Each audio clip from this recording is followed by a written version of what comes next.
Listener discretion is advised. Adam Carolla and Dr. Drew. LoveLine, coast to coast.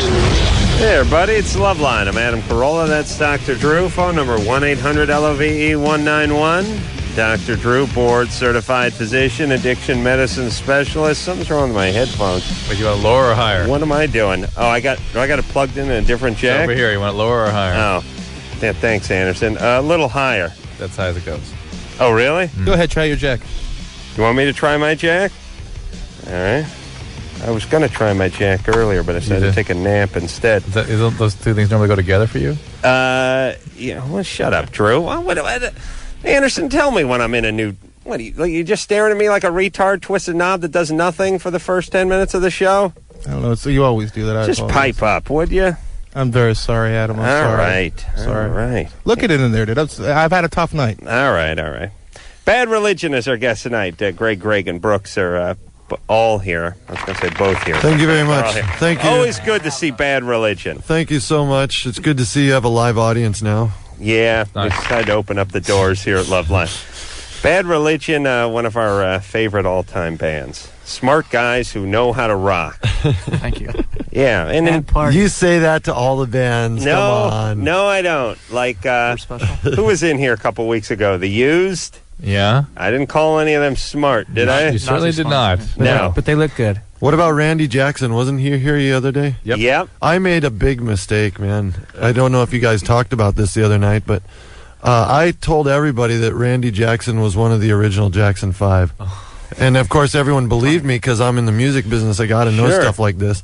I ended up looking really stupid because there was an article then in Time magazine that said, this guy has nothing to do with the Jackson 5. Now, you said he is related to Samuel L. Jackson, right? I knew there was something in there. That's what it said, but he was kind of wanting to play it down, so I don't know how that... You never know what in this stupid job what to talk about. I know.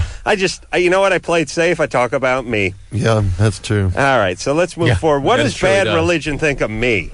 You're awesome, man. I mean, you're one of the smartest, and... this is going to be a good show. Whatever. Such charisma. I have a problem, man, because I ran into you about 2 months ago, and you ate all my popcorn.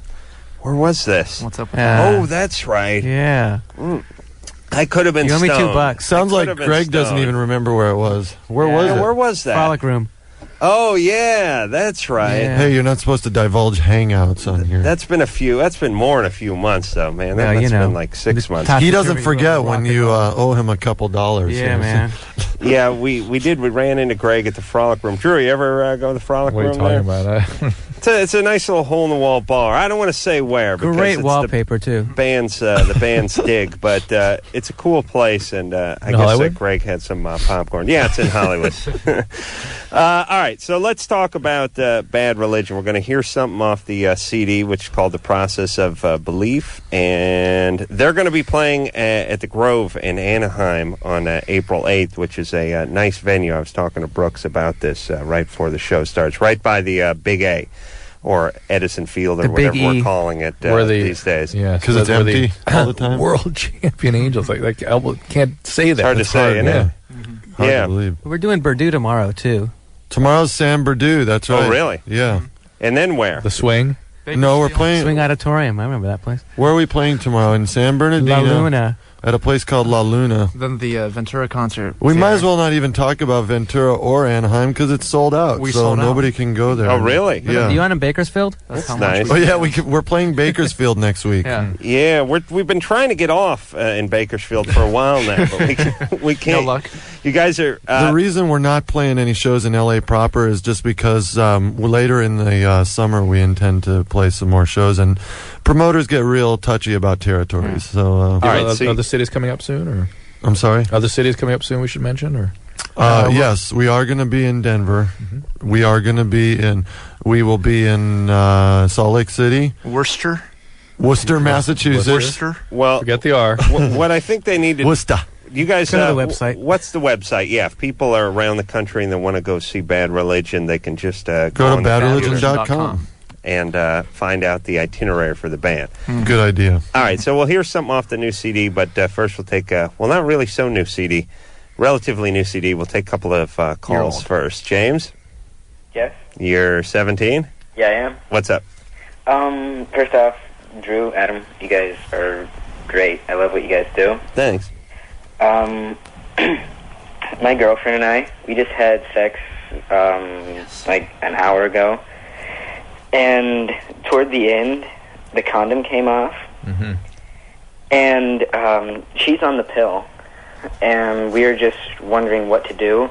I was out of her, and the condom was out of her. James, she's on the pill. Yeah. So she's completely covered. Why we're using a condom just for safe sex, right? Yeah. Not for contraception, No, because the pill takes care of that. He was using it for contraception, though. Well, she gets really worried.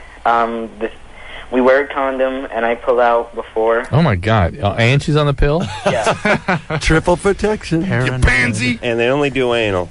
And anal, okay. That about does it. It's funny. It's like we wear a condom, then by your logic, we should take the pill, too, right? That's right. Yeah, I've checked into that, actually. You've checked into the male pill? Yeah. Yeah. All right. I'm glad. Do you hate kids, or are you just that responsible? I'm not responsible, and I'm really not ready to be a dad yet. I have a 2-year-old nephew, and he did. Yeah, that's all good, James, but you can be realistic about your contraception. Pill is plenty. Okay. It's nearly 100%. Okay, so there's nothing to worry about? Nothing to worry about. You throw a condom in there and you're 100%. You know what I wish I could do? I wish I could take all the extra, like James over here is 170% Yeah, we need safe to with the pill. sprinkle him over our other callers. Like to take him and go for the guys who've been pulling out after the first squirt, and don't think there's a problem. That's there. our average caller. Oh, no. Our average caller is, well, we've been having sex without protection for the last 2 years. What's the big deal? Yeah, she can't get pregnant. All right, let's go to line 5. Got a question for the band. Brian? Yeah. Yeah. I'm wondering when the next tour is. Tomorrow. Tomorrow?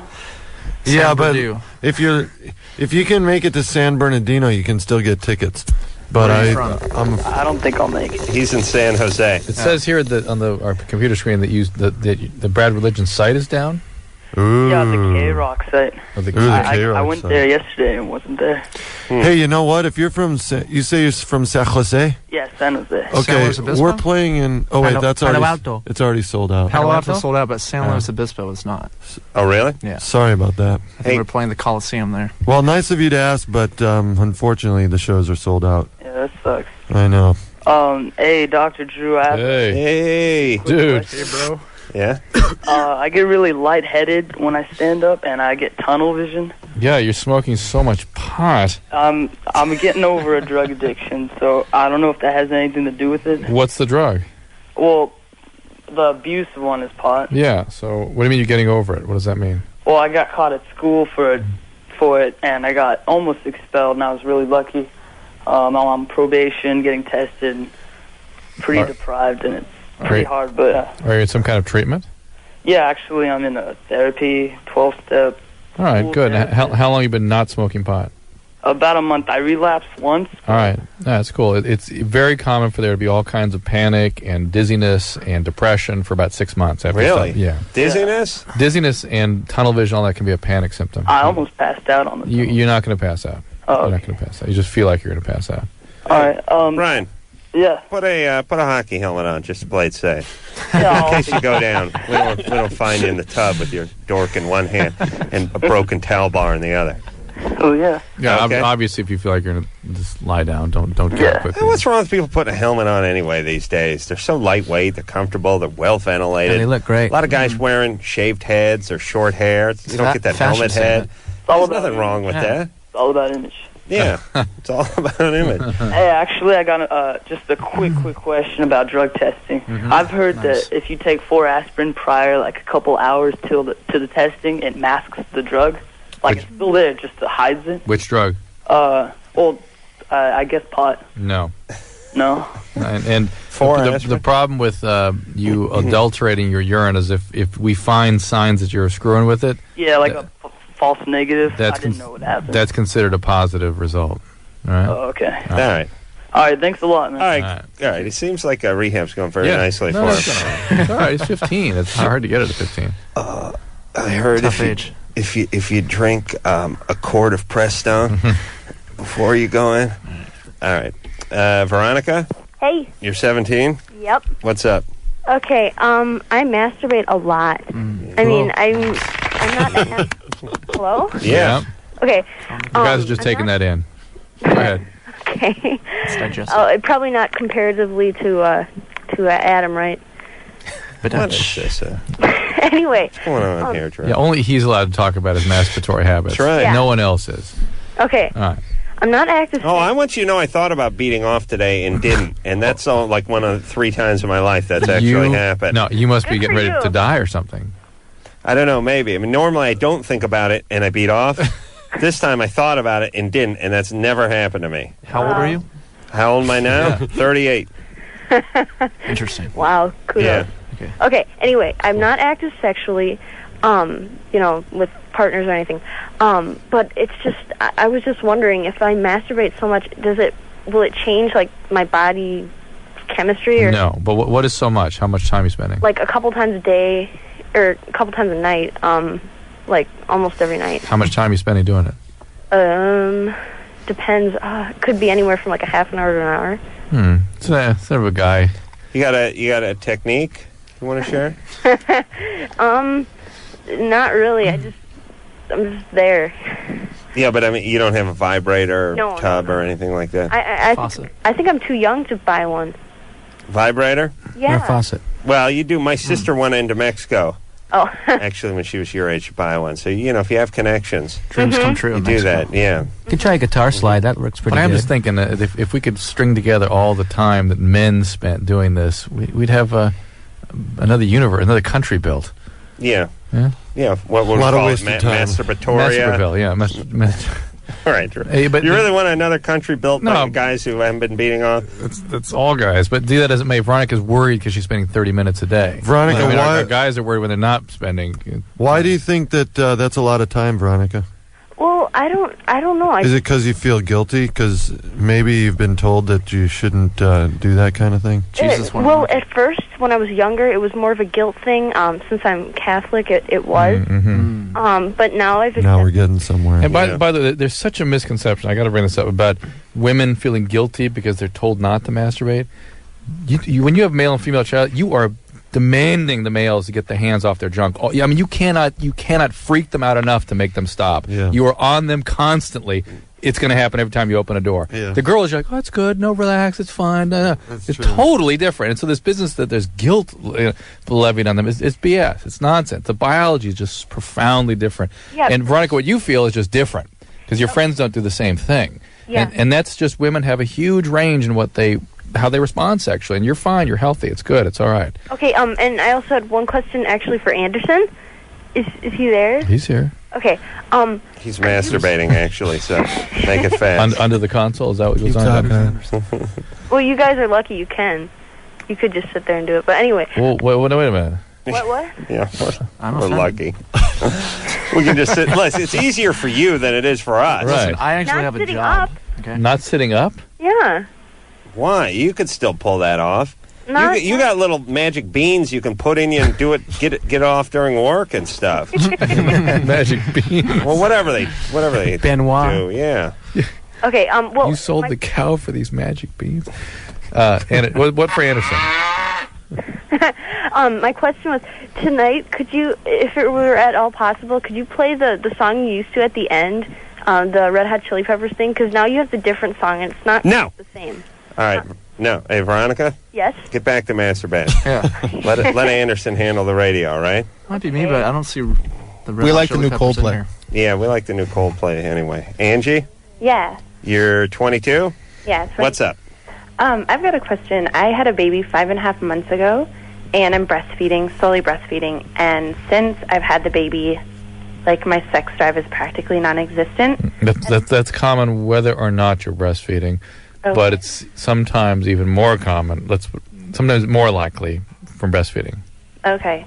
And will that last as long as I'm breastfeeding then? It can. It's hard to know. It can last up to a year commonly, and if you talk to your obstetrician, sometimes they put people on birth control pill, that sort of thing, to kind of kickstart your hormones.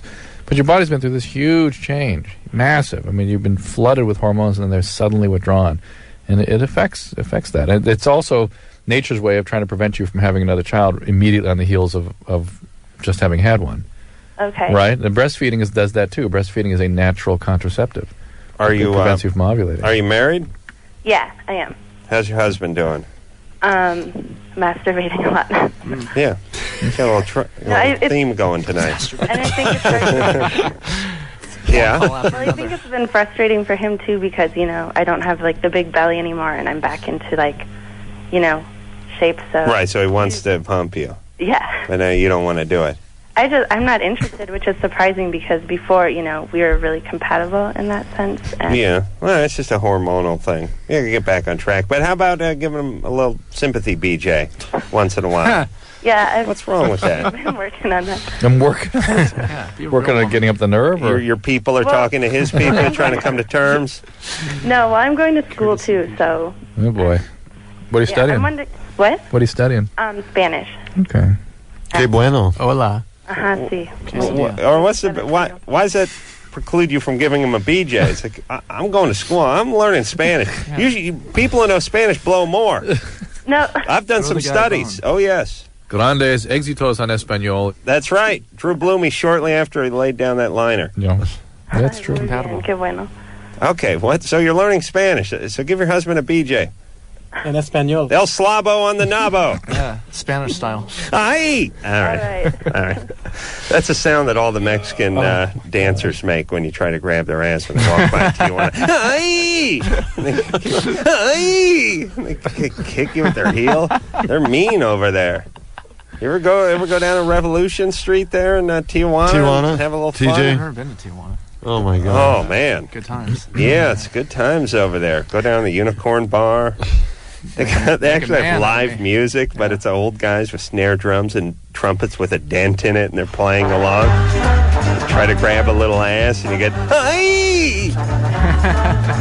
All right, let's hear something from Bad Religion. How's about that? All right. Drew, is it hot in here? Yeah. All right, let's get the. Oh, yeah. I was gonna say, turn the air on, but no. All right, this is. Strange the air started blowing the second you said it's hot.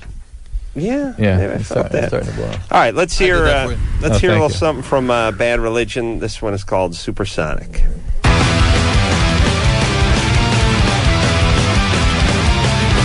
Well, I'm not making names, so could it be Hastings making me? What's time at a thing to kill or keep a buy or lose or live it? I gotta go faster, keep up the pace, just to stay in my human race. I could go supersonic, the problem's chronic. Tell me, does life exist beyond it? When I need to sate, I just accelerate into oblivion. Into oblivion.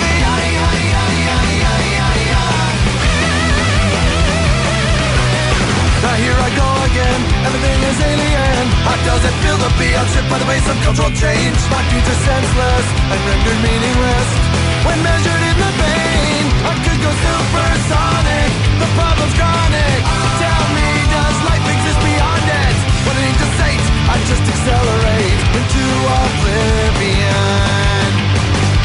I won't lie, it's exciting when I try to decide things. I just wanna live decently, meaningfully. I'm in misery.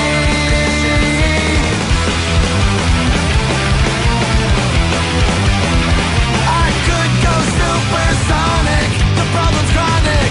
Tell me, does life exist beyond it? When I need to sate, I just accelerate into oblivion. Into oblivion. Yeah, Bad Religion, everybody. Thank you, guys. You're awesome. We love you. That was tired, man. You'll be hearing that song tomorrow night in San Bernardino. That is off the Process of Belief, and that's why they've been around for 22 years. Something like that. Well, it says the band formed in 1980, which is 876 BC. unbelievable. All right, Greg, and Brooks are all here from the band. I think we're going to take ourselves a little break. Drew? Fair enough. All right, so we'll be right back with you and Bad Religion after this.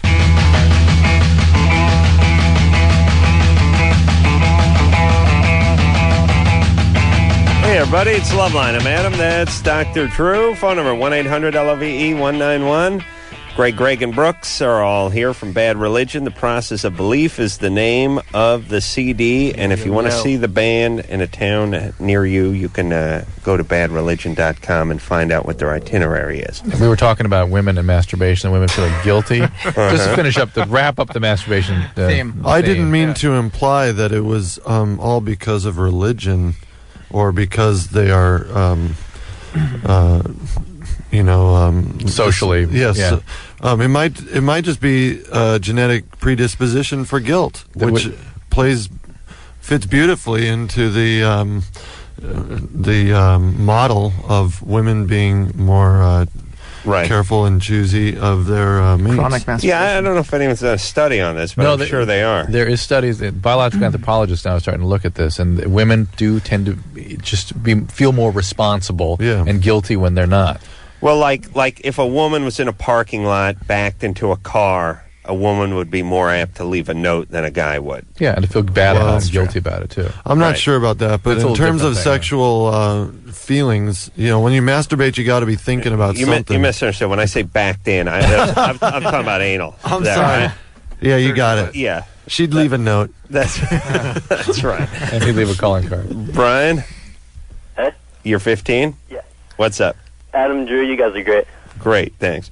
I have a question for Greg and Brooks from Bad Religion. Mm-hmm.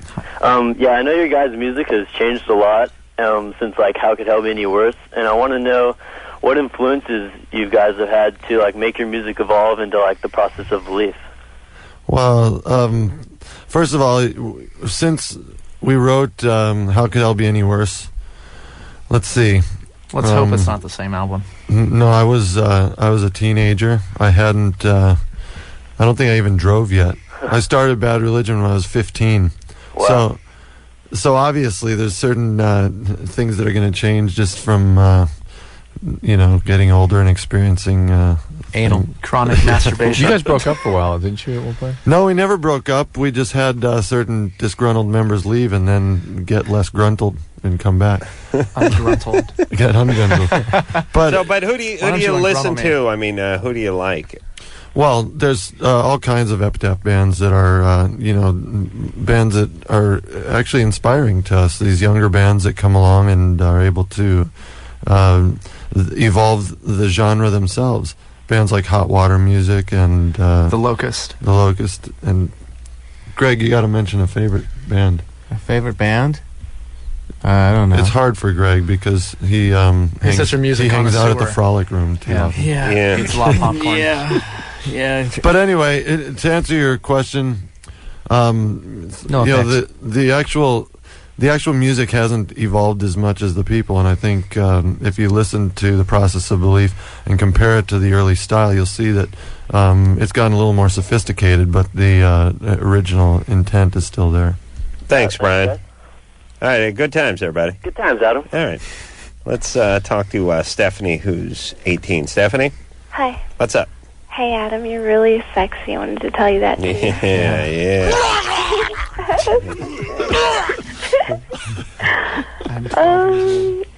That's it. Next call. Oh, no.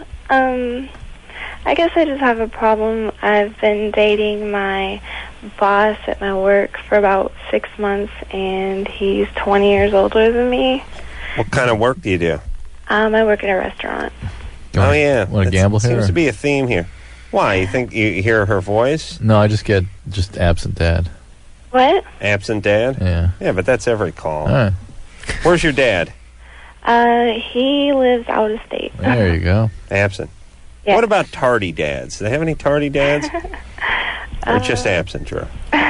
What happened to tardy after you get out of school? Shouldn't we go ahead and... Yeah, but the absent dad was because of the 20 years older. The fact that you're doing something with a guy at work is, I don't think, unless, Drew, you have... I mean, that to me is just bad judgment. Yep. Yeah, it's bad judgment, and then he's still married, too, but... He's using you as a sexual toy. Is he the manager of the restaurant? Yeah, he, owns it. Restaurant guys are scummy guys. creepy. I mean, they're creepy guys. Do you go into the meat locker, and do it? No. Do you have sex with this guy? Yeah. I think it's obvious. They're not together. Him and him. Yeah, right. Whatever. How do you know they're not together?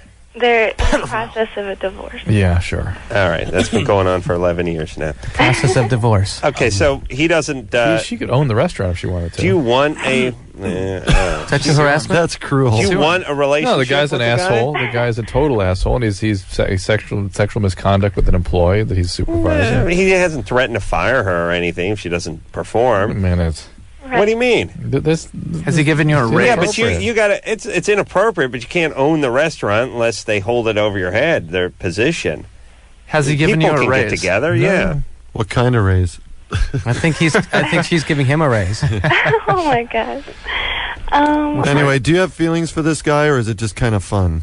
Yeah, I do, but I feel guilty a lot, you know. And That's the guilt genetics. gone That goes from back to what we were masturbation to talking guilt. about. Yeah. But the fact is, though, the reason you're attracted to this guy is because he's the completely unavailable, distant, older male, which is now what you have sort of wired into your brain as something you're attracted to because of the asshole dad you had that left you at a critical age of development. Something me and Greg Graffin were talking about not too long ago at Supermax. Yeah, it's fear of very, commitment. very Fear of common. commitment. But Stephanie, do you think he wants a relationship with you? I think he does. Yeah, but you're scared to ask because you're scared what the answer might be. I'm just scared to date somebody that old. Okay, well, why don't you break it off then? Adam's the same age, by the way. Yeah. I'm Yeah, not. but it's like No, those it's are radio years, so I'm like 17 and a half. You sound young, but All right, hey Stephanie, Yeah. just break it off then if you're not comfortable with it. Okay. Go with the guilt. It's tough. It's tough. No, it's just like you guys seem like teenagers. Yeah. Your voices are like old. that's you, Adam. But the deal is, though, that she's every 38-year-old male is dad. There it is. Boom. Yeah. And restaurant guys, either restaurant owners are sleazebags, but the guys who manage them are like sort of there's somewhere cross between guys who own pager companies and a limousine dispatcher and pimps. You know, No, They the operate. Xerox machine maintenance guys. Yeah, they operate these guys, and there's always a steady influx of young, cute chicks who want to hostess and bartend and all that stuff, and they just nail them because they're, when you're 20, 21, and you don't know anything, and you're a chick, and life's not really working out too good, and there's some guys 38 who manages to join and is making the schedules and can put you on the prime shifts and everything. It's just a great gig. I got to get into that. Yeah. All right. Restaurant ownership. All right. Yeah, you don't have to own it. Just manage. Owner is a different guy.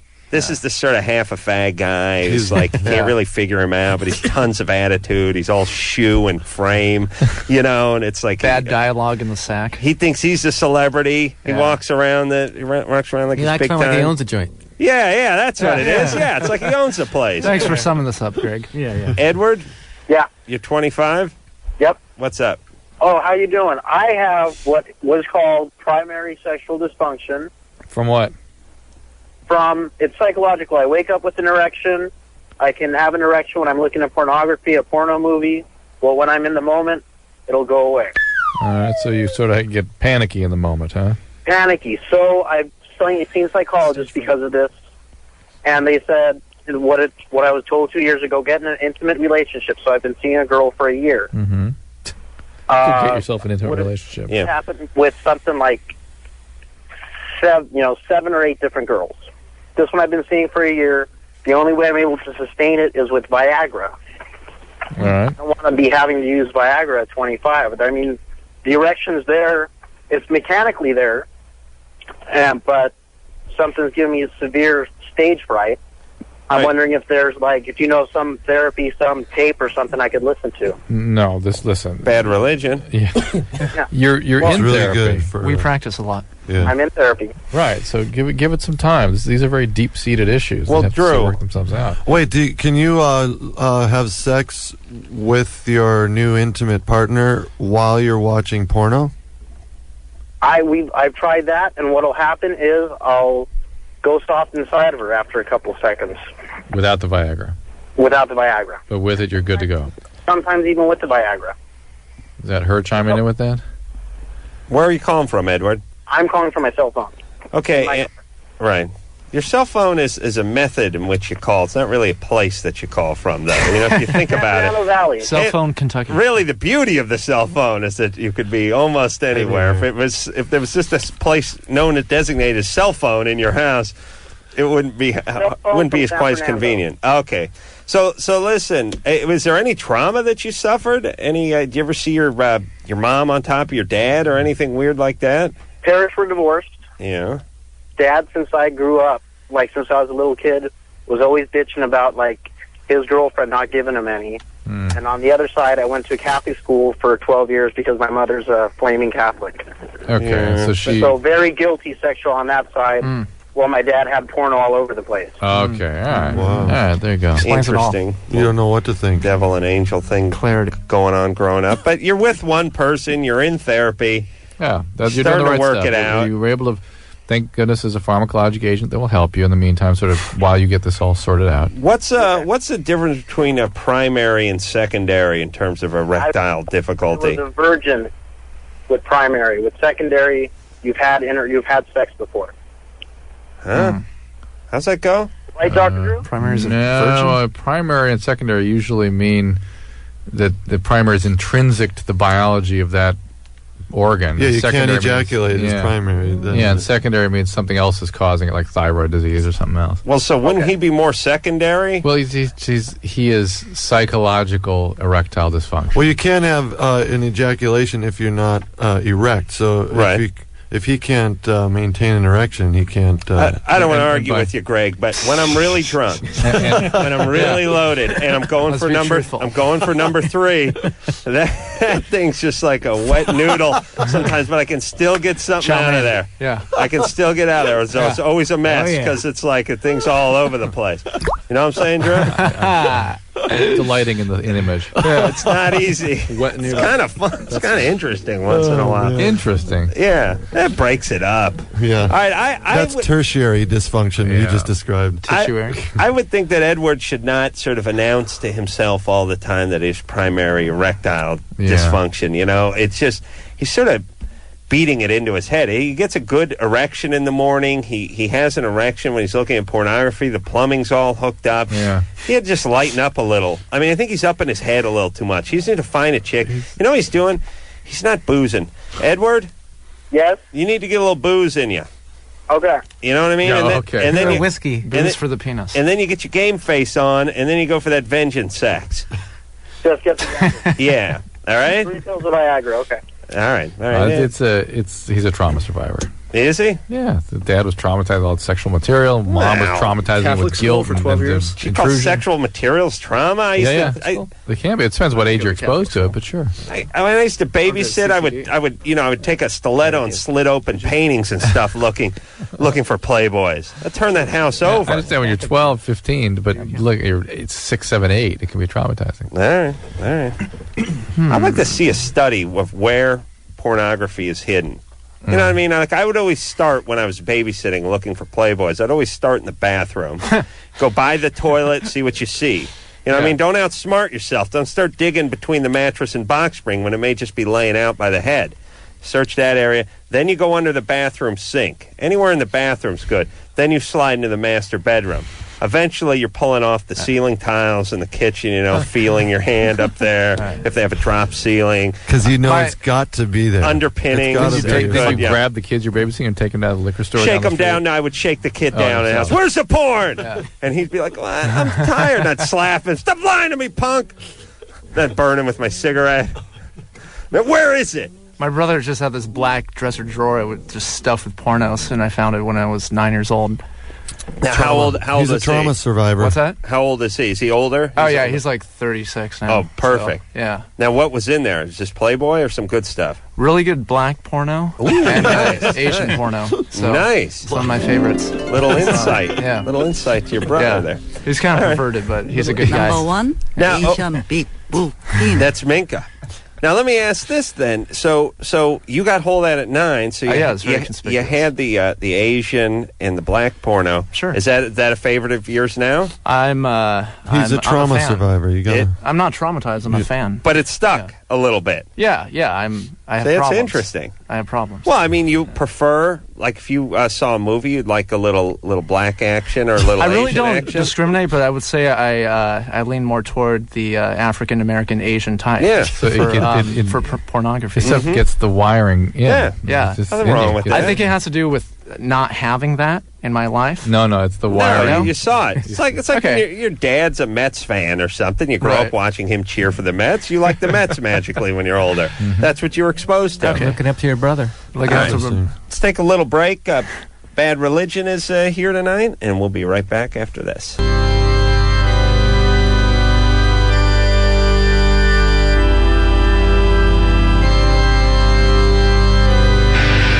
Hey everybody, it's LoveLine. I'm Adam. That's Dr. Drew. Bad Religion is in studio tonight. Greg and Brooks are here. The Process of Beliefs, the name of the CD. We'll hear something else off it in the second hour, in the 11 o'clock hour. All right, so we need to talk to Mary, who's 23. Mary? Hi. Hey. Hey, one, I'd just love to say that Bad Religion, you guys are awesome. I saw you twice last year, once at the Grove and once at the Warped Tour. You guys were great. Thank you. Thank you so much. Mary lives by the Grove. You going to see him at the Grove on the 8th? Probably. It's I already get free sold tickets, out. so- You can't go. But we'd like you to get your free tickets somehow. Scalp them. Yeah, tell us a really good story, and maybe we could hook you up. Well, I can get hooked up anyway, but... Ooh, all access. Greg Excuse Hetson me. was just moted. Yeah. Sorry.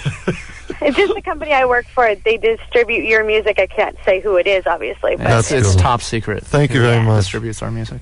Yeah, but no, I'm a definite fan. Thank you. But my question to basically Drew and Adam can help is that sometimes when I have sex with my boyfriend, I squirt, and I don't know why and I don't know how, but I just kind of was interested in learning why. Is it just during orgasm? Yeah. And is it during intercourse? Yes. Only. What about during oral sex? I don't know. I don't think so. Do you wear Depends? Can you do a water show? Greg was saying that he's convinced that most of this is female, or something called female orgasmic incontinence, which is urination at the time of orgasm, which happens a lot. There's nothing to be ashamed of, by the way, but it's not anything. There's no magic juice in there, you know. But let me say this, No. Greg, as a man of science, a lot of the ladies you bring back to the tour bus after a hard night of drinking, obviously, and there's a full bladder there. So I say there's factors here with Greg's opinion. Right. There's repercussions. See what I'm saying? He's a self-selecting population he deals with. That's right. The beer and bong crowd. I definitely don't believe that it's urine. I'm pretty sure that it's, my own... We have a lot of women that test, they eat asparagus and they test it. It doesn't turn out to be yellow or tasted stinky. it. And there's plenty of glandular material down there, skenes and Bartholin's glands, whatnot, that can produce a lot of fluid. So some women seem to produce a fluid. What kind of range do you have? Not quite the range that I'm sure you have, but... with the floppy it's penis, kind of Adam, or with the noodle penis? Like I said, it doesn't happen all the time, and it just interested me because I know that a lot of people don't do it. You hear a lot about it in the porn industry, but not. Right, you do hear a lot about it. The gland stuff that you're talking about produces a thicker fluid. If it's watery, it's pee.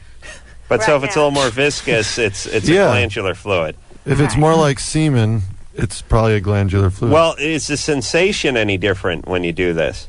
Yes, it's It is. definitely stronger. Stronger. Because but the contractions are stronger when you're having an orgasm than when you're peeing, so it's going to feel different. No, but what I'm saying, I'm not saying different than urinating. I'm saying sometimes you have an orgasm and nothing is produced, right? Mm.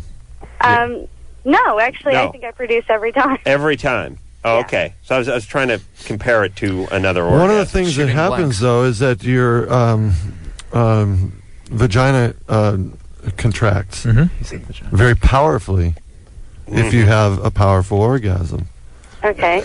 And that, this is just theoretical, but I think that can make you lose control of what you usually have control over, and that's keeping your pee inside of you. Well, let's. So this is interesting, which is Greg's stuck on the urine, but you've examined the material that's come out of you, right, Mary? Well, yeah, every once in a while we get curious. And you've not found it to be urine. No. And what if you had a multivitamin, an hour before sex, just to see if you pick up some color? Yeah. There's an easier way to do it if you're that observant. You know where your urethra opens up. Just look, get a mirror down there, and when you get a plumber's light and just start doing research. It's really easy. I mean, because if it's this glandular material that Dr. Drew was talking about, it won't be coming out of your urethra. What's coming out of your urethra is pee. And do you think there's nothing to be ashamed of, and it's still very sexy? Now, I have a squirt fetish myself. Does the more powerful orgasm push it out? Well, remember the one night we did a whole segment where we just talked to women that could do this, and they said that generally there was something different about it, but it wasn't necessarily a bigger orgasm. Right. Although Mary says it is bigger with it. Well, she does it every time. But do you think all women are capable of this if they contracted and had the muscular contractions that Mary has? Some women, some of the time. Although Mary is all the time. What's up with the glands? I mean, the women all have them, right? They got to produce, some kind of lubrication. But some women may accumulate in there, and the very powerful contraction may squirt some of that stuff out too. The vagina is a fascinating organ. Mike, you're 18. Actually, I called Tuesday. I think it was your last caller. All right. My dad in Florida had never met before. Right. Oh, anyway, boy. I didn't get a chance to tell you, Adam. I've been trained by the same people that trained you for the pro celebrity race that you're going to be at. Oh, the Malachi brothers? No. Okay, that's a little Happy Days reference from about 20 years ago. Crunch. Yeah, that's right. I'm the same age as you, Adam. It's nice to see that you were warped by Craig Happy knows Days, the Malachi Crunch. Yes, and so you're going to be down at the celebrity race there? Yeah. Adam, I just wanted to tell you that I think I'm getting into psychology, and I wanted to tell you that you're the reason. Thank you. Been listening to you guys since I was 12 years old. Thanks, Mike. All right, so I'll see you down there a week from Saturday. Yeah, I wanted to know if I could get a picture with you. Yeah. How will I know it's you? Well, he's right outside. He's right outside on his cell phone. Yeah. Well, Danny refers to me as a gentleman. Danny's the guy who teaches the taunt. I had to go down to Willow Springs and do this car racing stuff. But Mike. Yeah. Yeah. Well, I'll see you down there. Just start screaming. I'll go over by the fence. Right. Yeah. That'll be me. All right. And I'll wave to you as I'm doing laps. What kind of race is it? It's they have the Toyota Grand Prix down at Long Beach every year. Why can't I get in that as a celebrity driver? Tell me. I don't know. Can you help me? I've been trying for like 5 years, and they just decided to let me do it this year. Okay, I got to get... Can you make a note of that? I think those damn rock and rollers, Crystal, get my people to... I think you can find people like Vince Neil there, not Greg Graffin. Yeah, it's true. It's why is that? Seems to be more hair bands that make the cut. Yeah. Oh, well. Yeah, you guys are maybe a little too thought-provoking to actually race cars. Yeah. I love racing. Oh, yeah? Well, go down. Oh, you guys will probably be on the road. But if you go down to the race, it's a good time out there in Long Beach. Jessica? Hello. You're 21? That's correct. What's up?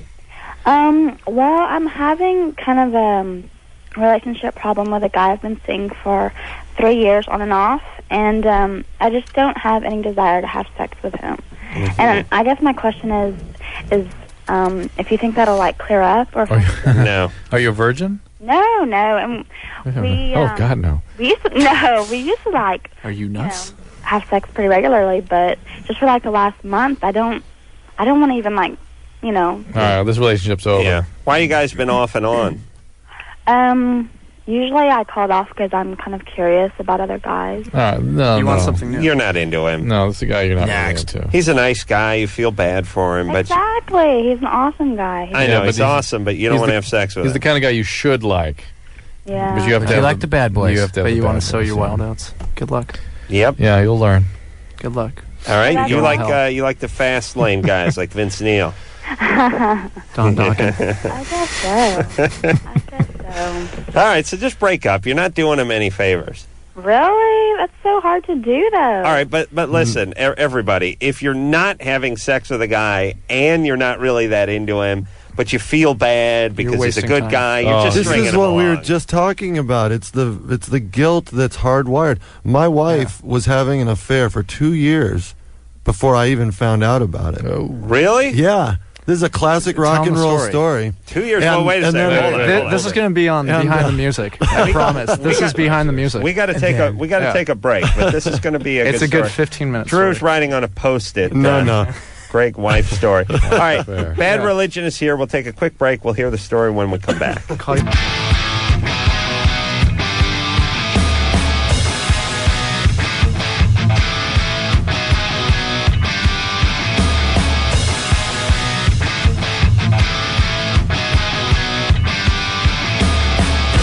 Hey, everybody, it's LoveLine. I'm Adam. That's Dr. Drew. Phone number 1-800-LOVE-191. Bad Religion is here tonight. Yo, in the house. Greg and Brooks. Sup? Here.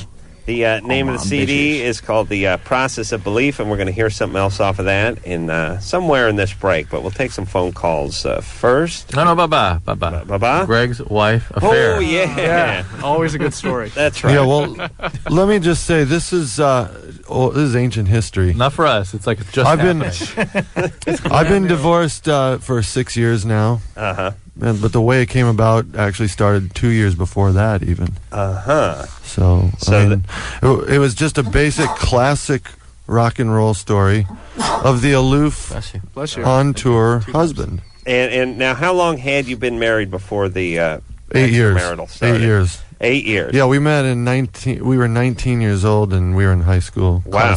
Classic story. Well, it's probably doomed anyway. But the point, let's make it relevant to the call and some of the calls and the theme. Besides masturbating and female ejaculation, Guilt was the other. The big one tonight was guilt and how women just feel guilty. Well, my ex-wife was carrying on for 2 years under my nose, right? And she thought that she was doing me a favor, but she was really just too guilty to tell me the truth. Well, she thought she was doing you a favor by not telling you? Yeah, by not telling me. And the fact is, you brought it up earlier, this woman we heard from isn't doing anyone any favors by, feeling like, oh, he's a nice guy, so I shouldn't tell him. Right. I still love him, kind of. Right. But so I'm not going to tell him. Well, especially if it's just a dating relationship and there's no sex, you're really not doing the guy any favors. So the point is always you should, as hard as it might be, recognize your own actions and come clean. Now, it was does this everybody. somebody you both knew? Oh yeah, it was a friend of mine. And wasn't that your best friend? Oh no, you guys are my best friends. It's a better story when you it's guys would his never best do that. friend. Well, now when you found out now. As you went back and pieced together the last 2 years, could you see something was up? The 2 years prior to that? Yeah, well, the 2 years she was having the Knowing affair. that something had gone down, could you now see the evidence? Not really. I was too self-absorbed. Really? I like that. Yeah. And I thought it was like, man, I was on tour. My band was doing great. And, I guess this happens to all people when they go on tour and they're having great careers. So I didn't really, it took me years after that to really start understanding how difficult I was to live with. It ain't all my fault, but let's just get it straight. But it was hard. It was a hard time for all of us. How long after that did you get divorced? A year. See, we went to therapy after I caught them in bed together. Is that how you found out? Didn't you come back from tour? No, that was actually I was playing hockey and I got injured, so I went home early from. Wait a minute though. I thought she was guilty, and that's why she didn't tell you. Right. You were saying right. So she never did tell you. I caught them. Yeah. Wow.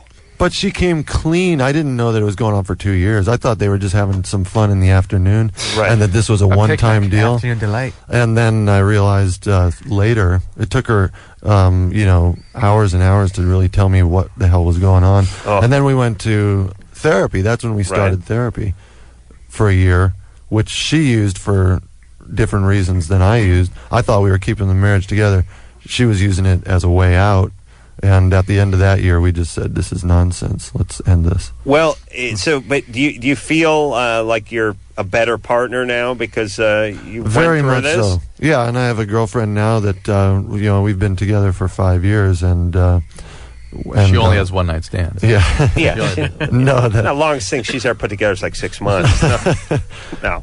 No, in fact, that we've learned a lot from my own trauma. And did your wife or your ex-wife then carry on with this guy? Oh yeah, they have 2 more kids now. Yeah, because it seems like, well, I don't know, maybe that's good. I mean, if as long as you're broken up and you've moved on and she was with the guy for 2 years, I mean, that in a way it means it was love. She wasn't just doing it I mean, actually it's kind of interesting because, Drew, this is something we talk about a lot, which is if she's fooling around, like if she's trying to send a message to you, which is, Greg, you're on the road too much, you're too focused on She'll your make work, sure and you're you not find focused on out. me, she will let you find out the first She wasn't weekend. doing that. Right, but if she's keeping it covert, that actually means she just had feelings for the person. It means that she's afraid to let it surface because it means the end. Yeah. It really means the end of the Right, relationship. Yeah. but I'm not surprised then. I mean, it's an interesting thing, which is you guys spent a year in therapy after you found out about the affair, and I'm not so surprised that it didn't work out, because if she was doing it just to make you jealous and just to wake you up, she would have let you know in the first week the affair was going on. Yeah. So that meant she had different motives. It still doesn't absolve her from not telling me in the first place. No. So I mean, that's what we want to. That's the message we want to send out to these young people listening. And strangely, the ones that need- want to tell always take the excuse, take the tact that it's because they need to know, or it's the right thing to do. And, Right. Which is nonsense. But in a way, her punishment was just that 2 years. Yeah. I mean, you were sort of ignorantly blissful, going about your business and hitting the road and playing your hockey, and she was the one who was running around with kittens in her stomach for 2 years, right? Exactly. That's I mean, true. if you look at it that way, in a way, she sort of got her punishment. Melissa, Hi. you're 23.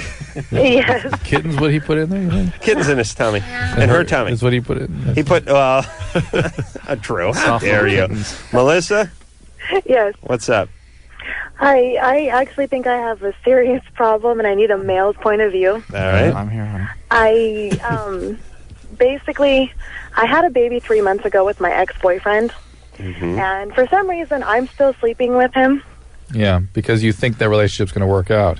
No, actually, I don't want any emotional attachment to him whatsoever. It's just basically based on sex. Yeah, and I think that I'm possibly mentally disturbed or something. Well, why is he your ex-boyfriend? Why I see my ex, there was a lot of stuff that went wrong while I was pregnant with my baby and everything like that. Like what? Give us an example. Like he wasn't there. He chose basically alcohol and stuff like that instead of going to my doctor's appointments with me.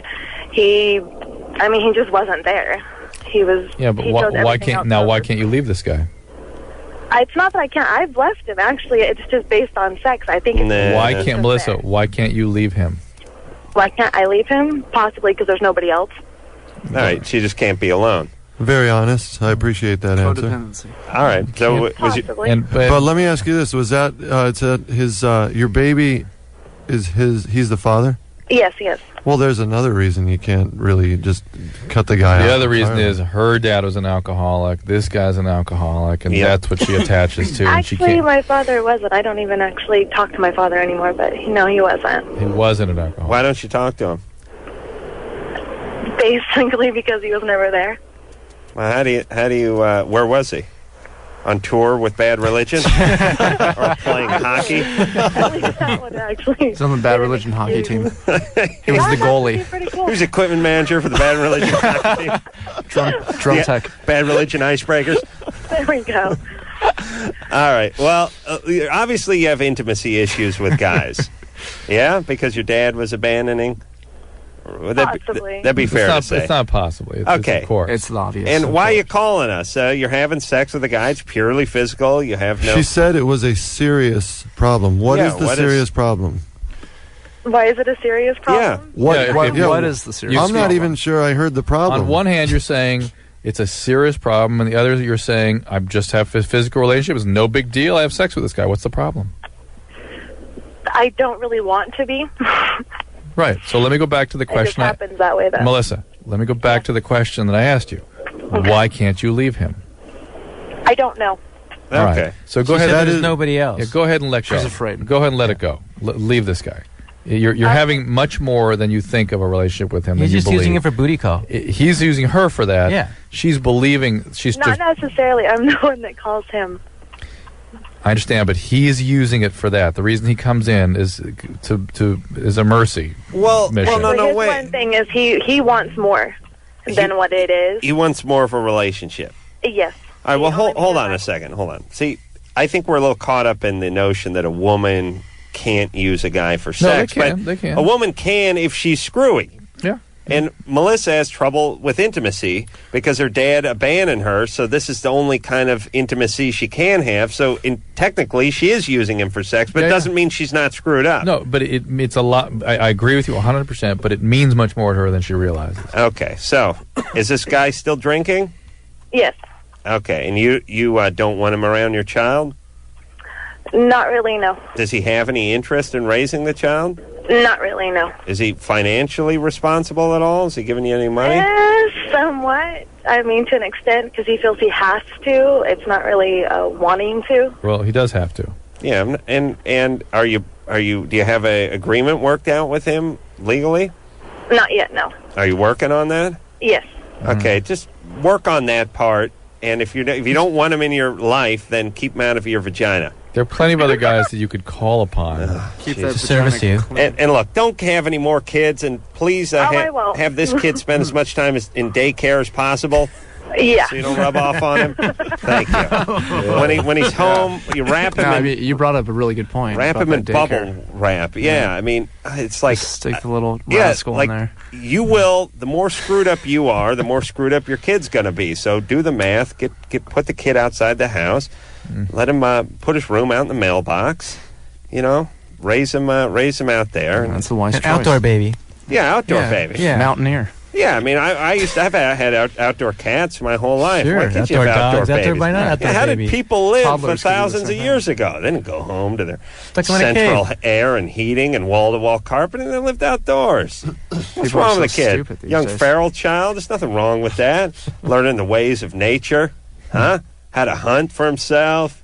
Great thing about being a feral child, you don't feel hot and cold either. No. You don't feel hot and cold. No, you walk around in a diaper, you skin a raccoon, you put that in there. You could be raised by gazelles or something. Yeah, you'd be raised. Yeah. Wolves. Yeah, wolves always take you in. Yeah. Yeah, nothing wrong with that. Wolf doesn't seem like a great animal to raise you, though. I Although prefer gazelles. They seem to do most of the raising. Maybe it's just the part of the country we're in. All right, let's talk to Lori, who's 20. Lori, Yes. what's up? Well, I haven't had a menstrual cycle since my son was born a year and a half ago. Mm-hmm. This is back to a discussion about primary and secondary processes. It's something called primary amenorrhea, which means you never had a period, and secondary amenorrhea, where it comes from various causes. Now, not having a period after pregnancy, oftentimes they'll just treat that with a birth control pill. Have you been on the pill yet? No. Okay, you're breastfeeding still? No. All right. Did you have a history of polycystic ovaries or anything like that? Uh-uh. And endometriosis or ovarian cysts or anything of that sort? No, I haven't had any trouble. Have you talked to your doctor about this? Yeah, he put me on monoxyprogesterone. Medroxy. Is that a pill? Yeah. Yeah. For 10 days? Yeah. Yeah, and? It's also a band. Nothing. Nothing. Then he bring you back and do the second phase of that? I'm supposed to go back on the 15th. All right. He'll make it come. He'll give you some estrogen next time. What's the danger of not having the period? Nothing really. It's just to make sure there's not something else there that needs to be treated. You married? I'm divorced. Divorced. All right. Well, you guys gave it a good run. You're 20. You got a kid. Just didn't work out. No, he found another woman. Oh, that's too Jackass. bad. Too bad. And what's up now? Is he helping you take care of the child? Not really. All right. Yeah, it's becoming a little trend in this country, and I don't think it's a good one, really. And you have a boy or a girl? I have a boy. Uh-oh. I hate to hear that. See, the girls end up being strippers, and that's different Yeah. with the boys. They become Boys are thugs. pimps. Yeah, they hit Yeah. the streets. They shake you down at the ATM. Gangster lean. You able to take care of your boy okay? Oh, yeah. Where are you living? I live in Veneta, Oklahoma. All right, and what do you do for money? Well, I currently work as a cook's aide at a nursing home. All right, and they have daycare there or something like that? My parents watch after him. All right, all right, all right, Laurie. Don't get pregnant again. I don't plan on it anytime soon. All right, and if you find a guy, make sure he's a good guy. Have a guy. You do have a guy. Yes. All right, good. And he's doing good? Oh, yes. He loves my son very much. What's he do? What in the construction trade? No. What's he do? He runs a machine at Tyco Plastics. Ah. I would have guessed water sports. Tyco, the toy company? No. Oh, different I think Tyco? it's the same company, isn't it? Yeah. Yeah, that's just a big company. Yes, What do sir. they make over there? They make plastic film. Ah. Like all the right. stuff you put over your windows in the wintertime, stuff like that. Kinky. Yeah, all right. What do you put over your window in the wintertime? What kind of film? All right. We don't have winter here. We don't understand that concept. Yeah. Not at all. But Adam, she's 20. You complain about cleaning carpets when you're 20. She's works at a nursing home as a cook's aide with a kid. Right. Yeah. Carpet cleaning sounding good. Carpet cleaning sucked. I'd rather work at a nursing home as a cook's aide. And besides, old people don't. Well, I guess old Jews complain about food a lot, but old Gentiles don't. Drew. That's what I want to work in: an old Gentile nursing home, not an old Jewish one. Sorry, if she doesn't have her period, can she get pregnant? Possibly. Still? It's possible. Okay. Just wondering. Fascinating. Let's. You didn't know that, Greg? The vagina. Let's is take a one. fascinating organ. Let's take one call, and then we'll hear another Bad Religion song. William. Hey, how you doing? Good. You're 20. What's up? Yeah, me and my girlfriend have problem having sex. Poor you. I'm here too, by the way. Yeah, and she's on the line too. All right. What's the problem? What's the problem? Okay, for the past 2.5 years, we've been trying to have sex. Trying to have it. And you've been in a relationship 2.5 years? Yes. All right. And I just can't do it. It hurts too badly. Oh, really? Hurts. I have been to the gynecologist, and there's nothing wrong with me physically. Are you white? Yes. Okay. I just... He likes the black and Asian porn. Is that Brooks? I don't know. Who asked that? Craig? Is the Brooks, doctor yeah. able to put a speculum inside you without any problem? Yeah, and I'm perfectly fine with that. And is there an anatomic mismatch between the two of you? No. He's not hung like a bull mastiff? Nope. No? Sheepdog? Any trauma in the past? For you?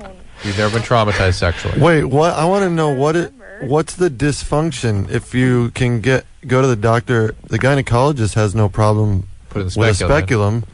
Why does he have a problem with his speculum? That's what I want to know. It's a speculum conflict. Is it right at the point of insertion, or is it after you guys are going for a little while? It's right at the point. I just can't take it, and it turns into a big emotional mess. So you have maybe vaginismus? You ever heard about that or read I about have that? heard about that. I've actually been to a therapist also. Okay. A couple times. And they just said to take it slowly. Well, it's been 2.5 years, and I'm really... Didn't we talk to somebody who was having vaginismus treated with graduated cylinders and things? Remember this? Yeah. Say vaginismus again for Greg and the band. Vaginismus. Yeah, it's a great band from Oklahoma. Hey, they opened for us. They opened on our up last tour. How dare back you. in '87. They've been on the Ozfest tour for quite some time. Hey, oh, wait a minute. Now, what's the We woman's didn't ask name? the obvious. The obvious first question never came out, and that is, have you used KY? Yeah. You have. I've tried pretty much everything. Well, what does that do? I mean, that makes you start crying instantly.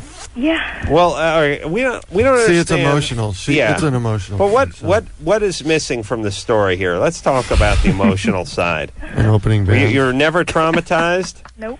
You love your dad. I love my dad. When'd you lose your virginity? 16, 2.5 years ago. And wait a minute, 2.5 years That's ago. what this guy. Oh, Late starter. And I don't understand why is it so emotional then when you can't do it? Because He gets angry? it drives me crazy. Are you religious? No. So you love your dad. You were never raped. You were never physically abused. Nope. You love your boyfriend. Love him to death. The doc. You have a normal anatomy. He's not oversized. Well, I mean, He's fine, but there's nothing abnormal about his size. I mean, I've never seen anybody else's, so I don't really know. Well, what do we got here? Good point. Paint can. How big is it, dude? Yeah. William, Yeah. is it Oh, you know a guy named William. You have a big penis? Yeah. Come on, Willie. No, I haven't looked at a lot of penises in my life. I'll tell you that. Have you ever measured it? I'm getting rid of him. Yeah. I can't stand those guys who pretend, hey, dude, I'm not checking out other dudes. Yeah. I don't know about I'm that, not gay. dude. What did you fagging off with yourself when you get home after checking out? Listen, I've seen 400 million miles of in my day. I've never had one in my mouth. What about Two your in my hand? ass. A couple of fathoms worth in the ass. No, but listen, I've seen thousands I think of dorks in my day. every guy is concerned about how he measures up, just like every woman is concerned about how big her boobs are. It's just- I think Adam's new book should be called, or even banned possibly, "Dorks in My Day." That'd be nice. I get angry at those. They remind me of a morning show. You know, it's like they do that morning show radio guys. They're like, so anyway, Boomer, I was down at the Y last week, and this old guy comes out, and he's hanging down. Oh, wait a minute, dude, you're checking out other dudes' junk? You're so gay. I'm not checking it out. I just looked out. Whoa, I think you are checking him out. Well, come on. You've walked around. You've seen other guys. No, I haven't, dude. It's like, okay, yeah. I've just never seen another guy's dork or that on. Drew, you're a doctor. You've seen a lot of dork in your day. That make you gay? Yeah. Come on. It does, doesn't it? Yeah. I knew it, dude. Deal with the fact that I am gay. Drew, you get those dudes to drop trow so you can check out their dork, right, dude? And then go home and fag off with yourself. Totally. I knew it. Let's kick his ass. Yeah, let's get him. You have a Polaroid camera? William, or actually the girl, was her name?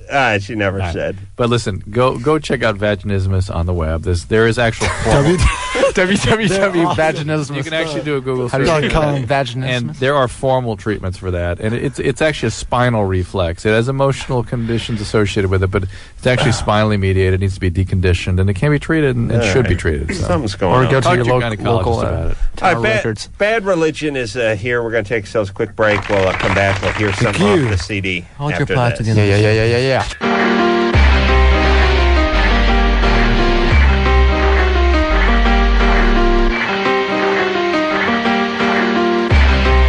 Hey, everybody. I'm LoveLine.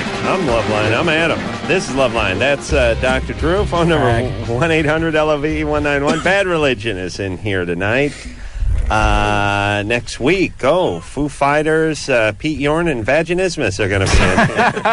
Woo! That's an easy laugh out of the band. On Epitaph. Those guys are so tight. Yeah. That's the week after next. Actually, considering naming our Oh, it next is, record. yeah. Paul Tracy, the race car driver, and Bill Bellamy from Fastlane, ironically, is going to be in here next week. All right, let's take ourselves one call and then hear another song from Bad Religion. Allison? Hi. You're 16, what's up? Oh, yeah, I have this, like, old love type of thing. I fell in love with this guy, and he fell in love with me, and blah, blah, blah, blah, blah. But what really sucks is he moved away, and he's all, yeah, I still love you and all that. I'm like, yeah, cool, right? 3 months pass, and I'm all down in the dumps. My friend wants me to get out and start dating again, and she hooks me up with this guy named Alex. And only one problem, he's like a little too old for me, or old for him or whatever. Like, he's too old for me or something like that. He's probably too old for you. He's probably not too old for him. Well, yeah, because he's like, what, 19 and I'm 16? That's 3 years. Woohoo. Anyway, Allison really mad. providing a lot of commentary, a lot of side commentary to her dating and relationships. You sound a little bitter, Allison. Oh, just a bit. All right, so I don't quite. So what's the big deal? Okay, well, the big deal is like 7 months after I broke up with this guy, Alex, because my friends kind of told that, that I was in love with this, other guy, and he's like, oh, really? You broke up with the 19-year-old because... No, I didn't break up with him. He broke up with me. Well, you just said after you broke up with the guy. And I was all like, We broke up, whatever. I'm all whatever. All right, hey, listen, listen. You better change your attitude, you little screwball. I'm not your dad who you're pissed off at. Oh, you understand? I'm a radio professional. And listen, I'm a guest. That's right. A very big band in here. They were rocking when you were a zygote. We've sold thousands of albums. That's right, possibly millions. Almost. Are you coming on to me? No. I'm Yeah. yelling at you. I like when she's treated like crap. She likes it. Yeah. Interesting. I'm all like, All right, whatever. Allison. So why are you Oh so why are you so angry? Why are you angry? Well, it's because this guy. No. Where's your dad? I don't care. That's there we go. That's- He's got the Come fudge on, palace. would you listen? Okay, listen to my question. The whole point to this crap is how can I get over these two guys? Who cares? So you want to get over now? When did you break up with Alex, the 19-year-old? About 7 months ago. All right, and he broke up with you because your friend told him that you were still pining for your last boyfriend. Exactly. Okay, and now you're pining for both the guys. Exactly. And the one guy who was your first love, he moved out of town. How far did he move? Across the nation. All right, so he's Holy not smoke. he's not coming back. Right. Exactly. All right, so he's out. Do you have any contact with him? Yeah, I do. How often do you talk to him? Like, last time I talked to him was about 2 weeks ago, but other than that, we normally talk, like, every 3 hours, seriously, because we're, like, good friends. Do you call him? You should end that relationship for a while. Yeah, because I don't want to hold up a real long-distance relationship because, I got a life and stuff, so... Right. Yeah, I think you're one of those people that sort of like the stage of longing in a relationship. You've got to be longing for somebody. Yeah. You can't really have intimacy because that's too vulnerable and too uncomfortable. So where's your dad? Actually, I don't know. He might be a couple of cities from here. I don't know, really. Right. He's with But Alex. there's that longing again, Yeah. longing to be with Dad. No, You don't have any contact with no, him. it's not that. It's just, I don't know what's up with my dad. Do you have any contact with your dad? Well, kind of. Because, like, since Christmas, like, he said he's going to send me stuff and all that, and he never actually called me back after Christmas. Okay. That sucks. Yeah, so that's the disappointment, and then that just gets converted into every because relationship. My dad really doesn't have a whole big role in it, because, like, I used to be a daddy's girl when I was, like really young and stuff, and after he left my mom and stuff, I didn't care anymore. Yeah, No, well, listen, you cared profoundly. You just shut down. Yeah, that's a profound loss.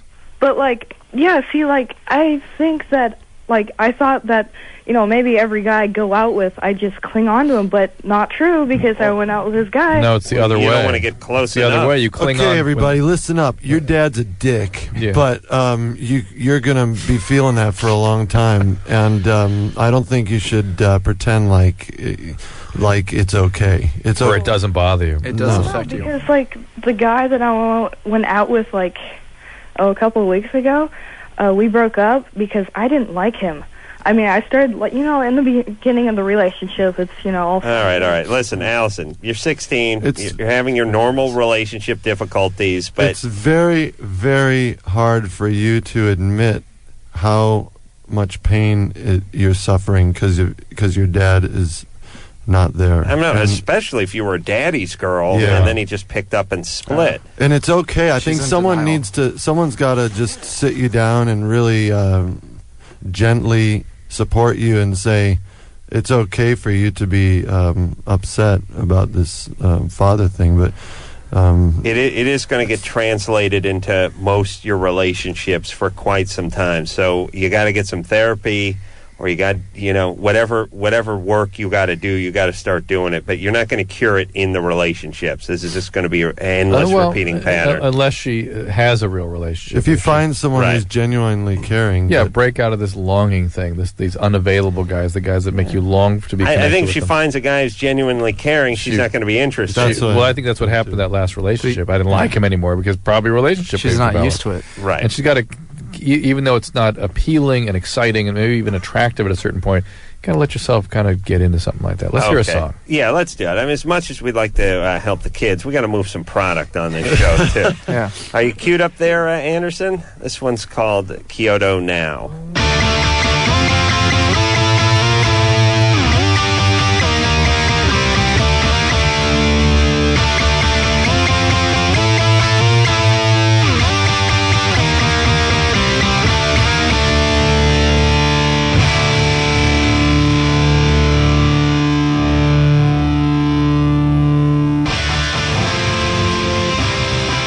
It's a matter of passions, No, not the science fiction kind. It's all about ignorance and greed and miracles for the blind. The media parading disjointed politics, founded on petrochemical plunder, and we're its hostages. If you stand to reason, you're in the game. The rules may be elusive, but our pieces are the same. And you know if one goes down, we all go down as well. The balance is precarious, as anyone can tell. This world's going to hell. Don't allow this mythologic hopeful monster to exact its price. Go to now, we can't do nothing. I think someone else will make it right.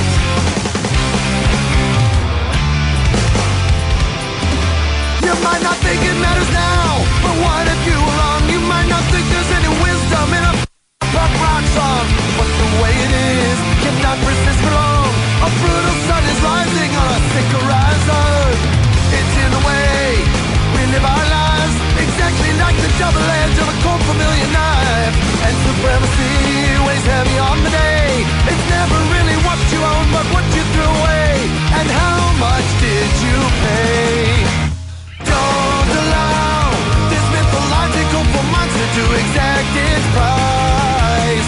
Go to now, we can't do nothing and think someone else will make it right.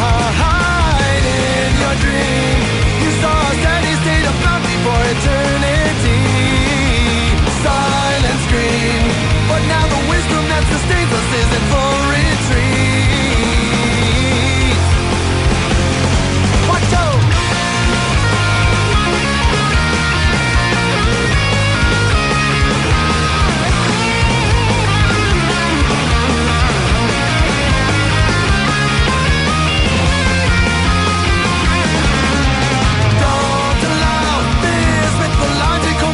Isn't worth the risk. Kyoto now, we can't have vision for the future if it can't be fixed. Alien, we need a fresh and new religion to run our lives. Hand in hand, the errant torpor of inaction will be our demise. Oh, Kyoto now.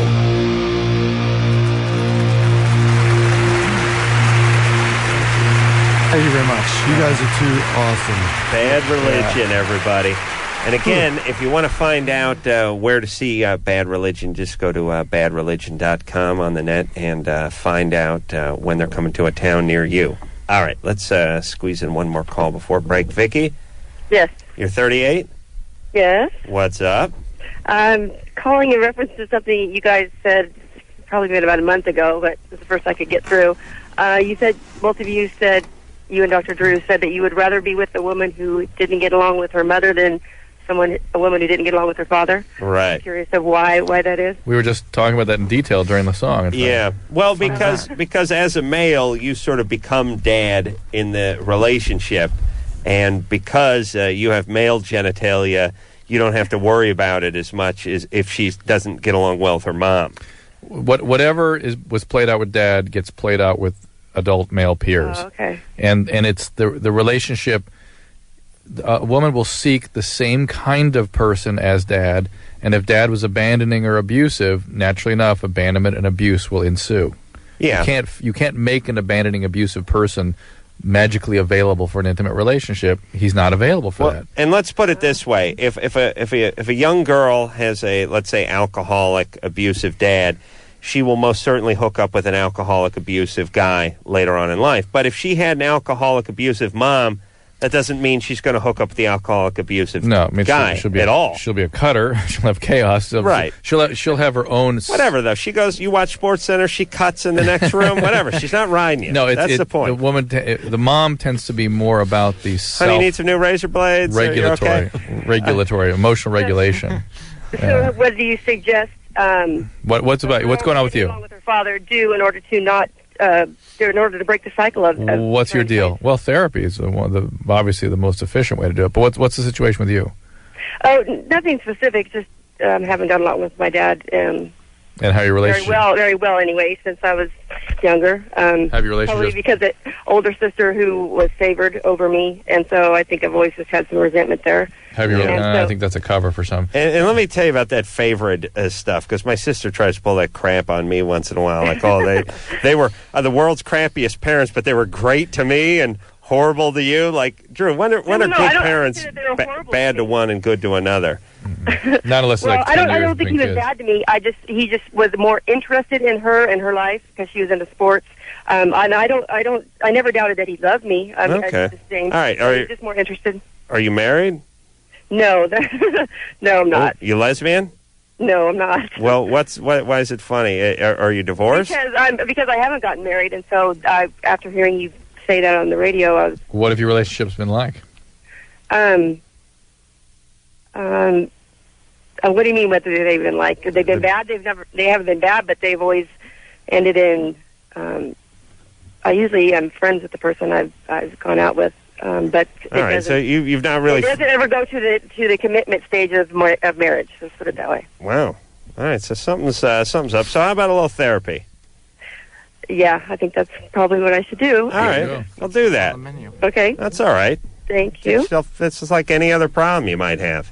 Yeah. Something happened in the past, you fix it. Yeah. All right. Good Thank times. you. Yeah. Bye-bye. Really good times. Yeah. Wow, 38, never married, nothing going on. All right, we're going to talk to someone who wants a boob reduction when we come back. This kind of call I've been waiting for. 1534 double D. Bouncy. After this.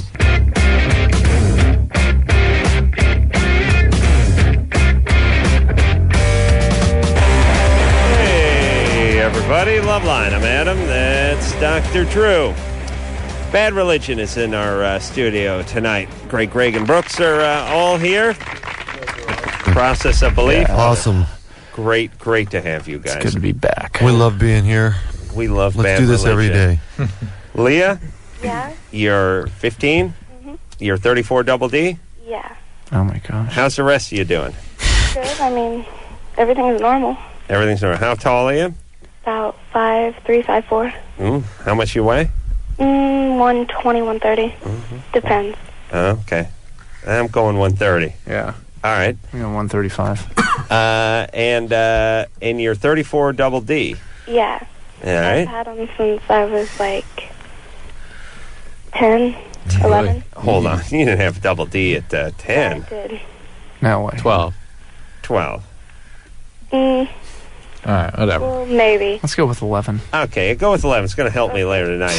10, I'm going to have a little internal struggle going on. But I was wondering, like, is there any natural way to reduce them without surgery? Well, losing weight. Yeah, now, are you overweight at all? No. Are you on any kind of medication, birth control pills, anything like that? No. You are perfect. So that's it. It's really about weight reduction. The exercise. guys like you? Yeah, guys are just guys. They're interested in your breasts? Imagine what the guys are like. That's about it? Mm-hmm. Yeah. But what do you like them for? Well, guys are just asses. Yeah. Oh. Okay. Well, all right. But thank you. Here's the thing. Like, guys like you for those reasons. But that's all guys are attracted to when they're 16 is physicality anyway. I mean, I haven't made this argument in a while, but, guys are attracted to breasts, so they're idiots. But if they're attracted to your eyes, your ass, your legs... Then there's something wrong with them. Yeah, but what that's all guys are into is something physical, so who cares what part of the body it's on the body. Do you know what I'm saying? Mm-hmm. At that age. Yeah. And then somewhere, eventually when they hit their early 80s... and sometimes. Yeah. Are your taters balanced? Yeah. Yeah? Okay. Okay. All right, you're fine. Another thing that... But they cause really bad back problems. They do. Well, you maybe have to do some exercise and some stretching and stuff like that. I mean, I do sit-ups and I lift weights, but... All right, and if you continue to have back and neck problem, that sort of thing, that is a reason for a breast reduction surgically. So. Greg, you had something to say? No.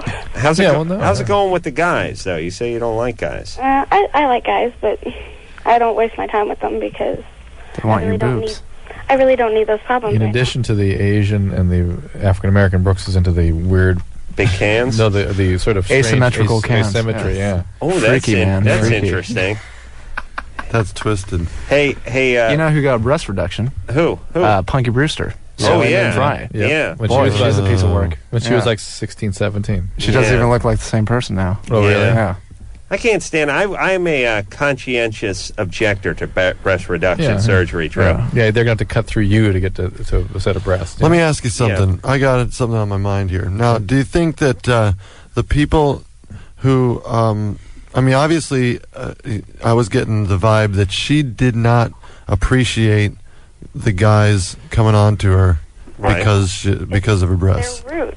Because guys are all pigs when they're age 15 till 55, anyways. But what I'm wondering is, like that. are your breasts that much of a? Do they interfere with your enjoyment of life aside from the attention they get from all the pigs? And do you have a scanner? No. In other words. So that's what she's talking about, bro. I know. Wait a minute, Leah. Do you have bad experiences with guys?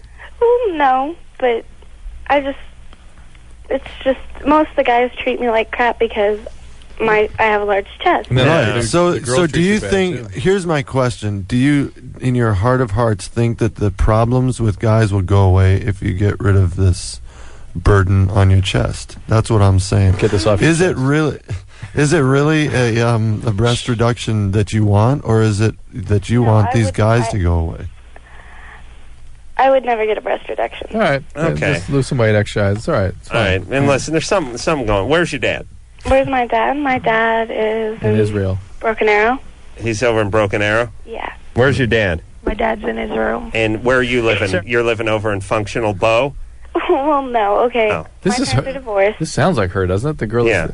Hey, hang on. Play that tape again. 1 second. Where's your dad? My dad's in Israel. What's my dad doing in Israel? All right, Leah? Yeah. That's not you, is it? No, that's not me. Okay, Dad's over in Broken Arrow. Yeah. And you're not in Broken Arrow. No, I live in Kiefer.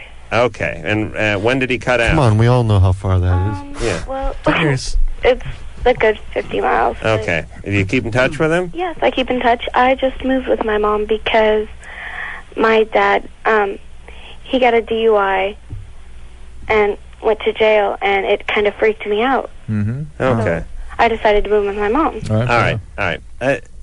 I just sense there's something going on there. And listen, guys don't abuse girls with large breasts. I mean, they want to get to know them. Maybe they want to get their sweater off, but I wouldn't call it abusive. Sometimes there's some ribbing that goes girls, on. Yeah. They don't like the sort of, the cat calling. They don't like the fact that they don't look them in the eyes. They look them in the chest all the time. And then the girls treat them badly, too. The women shun them and accuse them of things. Okay. Why is every chick with a flat chest out getting a boob job then? If it's such a horrible hand dealt to you, what a horrible, what a crippling handicap this is to have a nice rack. Why are they spending billions of dollars a year on breast implants? Ha ha. Thank you, Wallace. Hey, what's going on? What's up? You're 25. Yeah, sorry I don't have any issues or infections, but just a big Bad Religion fan. Wanted to call and see what's going on with the guys. What's up, bro? Thanks a lot, but tonight we're only taking infection calls. And breast reduction. Killing me. First, I just want to say to Greg Hetton, you inspired me to play guitar. Thanks so much. Thank you. Brooks, you filled in Bobby's shoes nicely with Shattered Faith. The first time I heard that, sounded incredible. I've never played Shattered Faith. Oh, come on. You didn't play on that one? Did we play on He's that? just, Brooks doesn't know the titles. He only hits the skins. You know? Oh, Shattered Faith was the B-side, right? Yeah. Oh, okay. Thank you. Thank you very much. He'll be here all week. And Greg Graffin, man, and American Legion helped me through some tough times, man. I just love that album. Thanks a lot. And, well, my question is, when Brett was away, you guys made some great albums on Atlantic, but, I've heard criticism, I've read stuff about how they were subpar albums for Bad Religion standards, but I think some songs like Sowing the Seeds of Utopia and Don't Sell Me Short are just some of your best songs, And how do you feel about those albums and those years without Brett? Well... Yeah.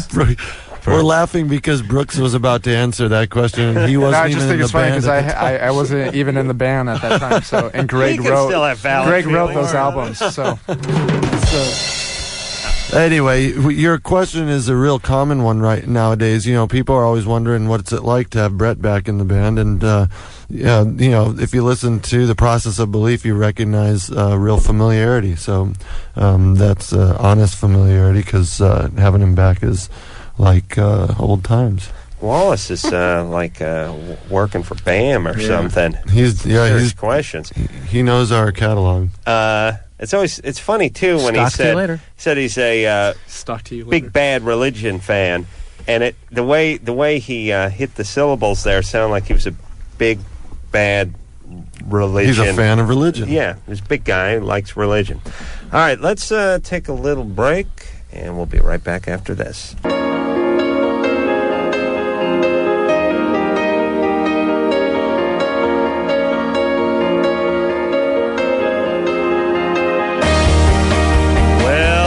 The show. I want to thank Bad Religion for coming in here, because it's always good to see these guys. Thank you for having us, babe. Thank you very much. The Process of Belief, everybody. That is the name of the CD, and also you just go to badreligion.com if you want to find out more information about their touring and concerts and dates and all that.